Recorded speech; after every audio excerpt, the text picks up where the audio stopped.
Huling araw po ngayon ang simbang gabi kaya dagsa mga deboto sa ilang simbahan tulad ng Baclaran Church. Update tayo sa sitwasyon dyan. Live mula sa Parañaque City, may unang balita si Jomer Apresto. Jomer! Maris, good morning. Tuloy-tuloy ang pagdagsa ng mga deboto dito sa Baclaran Church. Pasado alas 5:30 ng umaga kanina na magsimula ang huling Misa de Gallo rito ngayong taon. Alas 4 pa lang ng madaling araw kanina, libo-libong deboto na ang naitalang nagsimba sa Baclaran Church. Ngayon kasi ang huling Misa de Gallo bago ang Pasko, araw din ang Baclaran ngayong Miyerkules. Isa ang 55 years old na si Nanay Leticia na galing pa ng Zapote sa mga nagsimba kasama ang kanyang apo.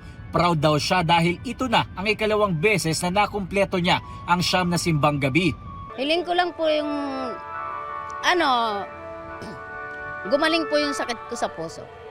Ang 56 years old naman na si Emeline, galing ng Cavite kasama ang kanyang anak at pamangkin. Ngayon lang daw siya nakapagsimba dahil busy sa trabaho. Matagal na tuwing gabi, madaling araw, dito ako nagsisimba. Ang hiling niya raw ngayong Pasko, Good health and magandang buhay. paglabas naman ng simbahan, samot-sari ang mga paninda rito. Hindi mawawala ang puto bumbong na nasa 70 pesos ang special.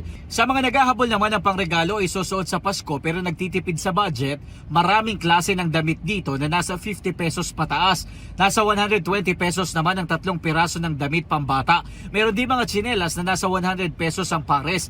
Pabango na mabibili ng 100 pesos ang 2 piraso. Dahil inaasahan ng pagdagsa ng mga deboto at mamimili, may mga pulis naman na nagbabantay sa loob at labas ng simbahan.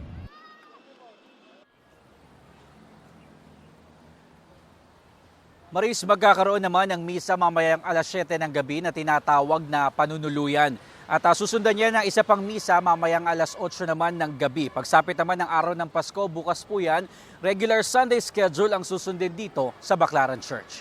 At yan ang unang balita. Ako po si Jomer Apresto para sa GMA Integrated News. Gusto mo bang mauna sa mga balita?